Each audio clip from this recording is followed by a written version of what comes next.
ہمارے چینل سے جڑنے کے لیے YouTube پر ریاض ایجنسی کو ابھی سبسکرائب کریں اور ساتھ میں بیل آئیکن کو دبانا نہ بھولیں۔ شعاع بن کے سورج کی جہاں میں پھیل جا ہر سو، تو اپنی زندگی میں لذت افہام پیدا کر، ہٹا دے اپنی ہمت سے یزیدی راہ کے پتھر،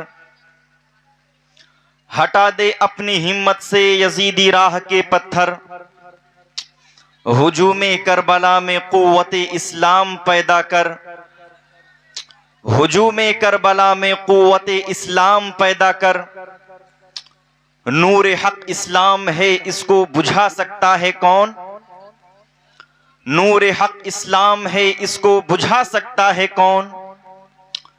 جس کا حامی ہو خدا اس کو مٹا سکتا ہے کون؟ اسلام کی فطرت میں قدرت نے لچکتی ہے، جتنا ہی دباؤ گے اتنا ہی یہ ابھرے گا۔ اسلام تیری نبض نہ ڈوبے گی حشر تک، اسلام تیری نبض نہ ڈوبے گی حشر تک، تیری رگوں میں خون ہے رواں چار یار کا۔ محترم بزرگوں اور نوجوان ساتھیوں، آئیے ہم اور آپ سب سے پہلے اپنے اور ساری کائنات کے مرکز عقیدت، محسن انسانیت، معلم کائنات حضور احمد مجتبی حضرت محمد مصطفیٰ صلی اللہ تعالی علیہ وسلم کی بارگاہ بے کس پناہ میں عقیدت و محبت کے ساتھ جی لگا کر کے پڑھیے باواز بلند درود پاک۔ اللہم صلی علی صلی اللہ علی النبی الامی والہ صلی اللہ علیہ وسلم، صلاۃ و سلام علیک یا رسول اللہ صلی اللہ تعالی علیہ وسلم۔ محترم بزرگوں اور نوجوان ساتھیوں، آج اگر دنیا کے مذاہب کا جائزہ لیا جائے تو انسانوں کی بھیڑ بھاڑ میں بے شمار عقائد و نظریات کے حامل افراد سامنے آتے ہیں، اور تعجب کی بات تو یہ ہے کہ ان میں سے ہر ایک اپنی صداقت و حقانیت کا دعوے دار ہے، ہر شخص اپنی معتقدات پر اٹل ہے، ہر ایک اپنے افکار اور نظریات پر خوش و خرم اور پرسکون و مطمئن ہے، ہر شخص اپنے اپنے طور پر اپنے اپنے مذہب کی ترویج، اپنے اپنے خیالات کی تبلیغ، اپنے اپنے عقائد کی تشہیر میں مگن ہے۔ مگر کیا یہ تمام راستے منزل مقصود تک پہنچانے والے ہیں؟ کیا یہ حقیقی اطمینان و سکون فراہم کرنے والے ہیں؟ کیا یہ تمام تصورات جنت کی پربہار وادیوں تک پہنچانے والے ہیں؟ اگر غور و فکر کے ساتھ حقیقت کی دنیا میں اتر کر ان تمام سوالوں کا جواب تلاش کیا جائے تو جواب سوائے نفی کے، لا کے، ناٹ کے کچھ نہیں ہو سکتا۔ حضرات محترم، کیونکہ آج جو دنیا کے اندر بھانت بھانت کے دھرم اور قسم قسم کے مذاہب نظر آ رہے ہیں، ان کی تعمیر و توسیع کے پیچھے انسانی دماغ، انسانی خواہشات، انسانی تصورات، انسانی تفکرات، انسانی مزاج اور انسانی پلاننگ کام کر رہی ہے۔ حضرات محترم، دوسرے مذاہب تو درکنار، آج خواہ یہودیت اور عیسائیت ہی کیوں نہ ہو، یہ دونوں مذاہب بھی اپنی اپنی اصلیت و واقعات کھو چکے ہیں، کیونکہ کسی زمانے میں انہیں دین الہی ہونے کا شرف حاصل تھا، مگر رفتہ رفتہ لوگوں نے اپنی طبیعت کے مطابق قطر و بیوت شروع کر دی، یہاں تک کہ امتداد زمانہ کے ساتھ ساتھ ان کی اصلی صورت مست ہو گئی۔ حضرات محترم، ان کے علاوہ اور بھی بہت سارے مذاہب ہیں، خواہ وہ ہندو مت ہو یا پارسی ازم ہو، زین مت ہو یا بدھ ازم ہو، کوئی بھی دھرم ہو، کوئی بھی مذہب ہو، انسان کو شانتی عطا نہیں کر سکتا، جنت کی پربہار وادیوں تک نہیں پہنچا سکتا، خدا تک رسائی کا ذریعہ نہیں ہو سکتا سوائے مذہب اسلام کے، کیونکہ آج پوری دنیا کے ادیان و مذاہب میں صرف اور صرف اسلام ہی ایک ایسا واحد مذہب ہے جو رب تبارک و تعالی کی بارگاہ سے قبولیت کی سند حاصل ہے، جو اللہ تبارک و تعالی کا محبوب و پسندیدہ دین ہے، جو جنت کی پربہار وادیوں میں پہنچانے والا مذہب ہے۔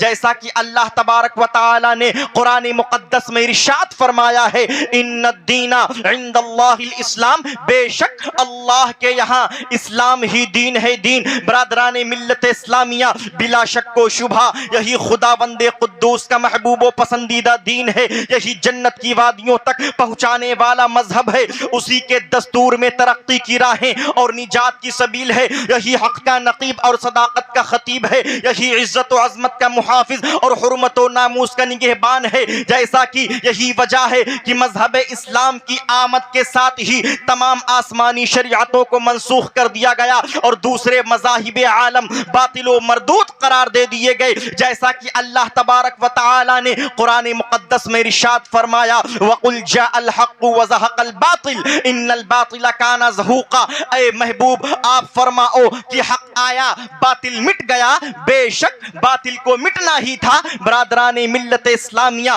آج کی مجلس سے، آج کے اس جلسے سے میں آپ کے سامنے اسلام کی صداقت و حقانیت کا تذکرہ کرنا چاہتا ہوں، لہذا سب سے پہلے یہ بات ذہن میں رکھنا ضروری ہے کہ کسی بھی مذہب کی حقانیت اسی وقت لوگوں پر روشن و ظاہر کی جا سکتی ہے، ہو سکتی ہے، جبکہ اس کے ماننے والوں کا، اس کی بانی مذہب کی پوری زندگی، اس کے اعمال و اقوال، اس کے افعال و کردار، اس کے اخلاق و اطوار اور شب و روز کی تفصیل متعین مذہب کے لیے نمونہ زندگی ہوا کرتی ہے۔ جب ہم اس تعلق سے تاریخ کے منتشر صفحات کا مطالعہ کر کے بانیان مذاہب کی زندگی کی تاریخی حیثیت معلوم کرتے ہیں تو ان کے تعلق سے ہمیں تاریخ میں تمام سوالوں کے جواب تو بہت دور کی بات ہے، چند سوالوں کے جواب بھی نہیں مل پاتے ہیں۔ لیجئے میں آپ کے سامنے چند تاریخی نمونہ، چند تاریخی شواہد کا نمونہ پیش کرتا ہوں، سماعت فرمائیے اور اندازہ لگائیے۔ برادران ملت اسلامیہ، آج جو پوری دنیا کے اندر آج بزعم خیش سب سے زیادہ پرانا مذہب ہونے کا دعویٰ سناتن دھرمی ہندوؤں کو ہے، ان کے مذہب میں سینکڑوں مہاپرشوں کے نام ملتے ہیں، مگر حیرت کی بات تو یہ ہے کہ ان میں سے کسی کو بھی تاریخی حیثیت حاصل نہیں ہے۔ اگر آپ تحقیق کی دنیا میں اتر کر کے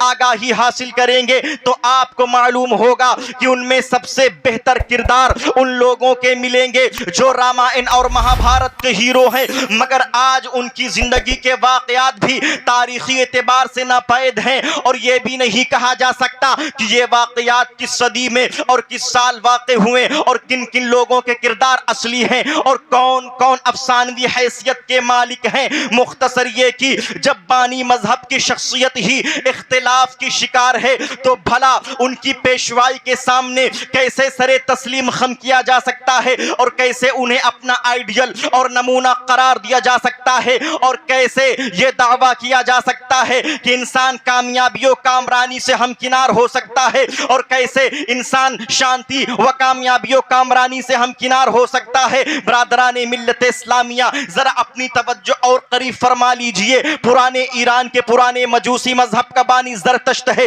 جسے آج بھی لوگ دیوتا کا درجہ دیتے ہیں، لیکن اس کی زندگی کے واقعات بھی تاریخی اعتبار سے ناپید ہیں، اور جو کچھ معلوم ہوا ہے وہ ان گنت تضاد کا شکار ہے۔ یورپین دانشوروں نے بڑی جد و جہد کر کے اس کی شخصیت کا سراغ لگانے کی کوشش کی، مگر افسوس کی ناکامی کے علاوہ کچھ ہاتھ نہ آیا۔ حضرات محترم، قدیم ایشیا کا ایک بہت ہی وسیع مذہب بودھ ہے جو کبھی برما، سیام، چین، جاپان، نیپال، ہندوستان و افغانستان و ترکستان اور تمام ایشیا وسطی میں موجود تھا، لیکن اس کے باوجود بھی بودھ کی شخصیت اجاگر نہیں ہے، اور حد تو یہ ہے کہ اس کے زمانہ وجود کی تعین ہی مگدھ دیش کے راجاؤں کے زمانے سے کی جاتی ہے۔ برادران ملت اسلامیہ، چین کے بانی مذہب کنفیوشس کے حالات و واقعات بودھ مذہب سے بھی بہت کم معلوم ہوئے ہیں، جبکہ اس کے ماننے والوں کی تعداد کروڑوں تک پہنچتی ہے۔ برادران ملت اسلامیہ، ذرا اپنی توجہ اور قریب فرما لیجئے۔ حضرت موسیٰ علیہ السلام کی سوانح توریت سے معلوم ہوتی ہے، مگر وہ توریت جو حضرت موسیٰ علیہ السلام کے 100 سال بعد عالم وجود میں آئی ہے، اس تحقیق کے بعد جرمن اسکالرز کا یہ بھی کہنا ہے کہ موجودہ توریت میں پہلو با پہلو ہر واقعہ کے متعلق 2 مختلف صورتوں یا روایتوں کا سلسلہ موجود ہے جو باہم کہیں کہیں متضاد ہیں۔ اب آپ ہی بتائیے نا کہ بھلا اس صورت میں توریت کے احکام و فرامین کیسے لائق اعتماد اور قابل تقلید تسلیم کیے جا سکتے ہیں؟ برادران ملت اسلامیہ، ذرا اپنی توجہ اور قریب فرما لیجئے کہ حضرت عیسیٰ علیہ السلام کی سوانح انجیلوں سے معلوم ہوتی ہے، مگر آج اس میں بھی اتنے اختلافات پائے جاتے ہیں کہ امریکن ناقدین حضرت عیسیٰ علیہ السلام کا وجود محض فرضی مانتے ہیں، اگرچہ آپ ہمارے نزدیک ایک جلیل القدر اور رفیع الشان پیغمبر اور رسول ہیں، مگر ان حقائق کو پیش کر کے مجھے بتانا یہ ہے کہ جب ان بانیان مذاہب کی زند شخصیت ہی اختلاف کی شکار ہے اور بھلا ان بانیان مذاہب کی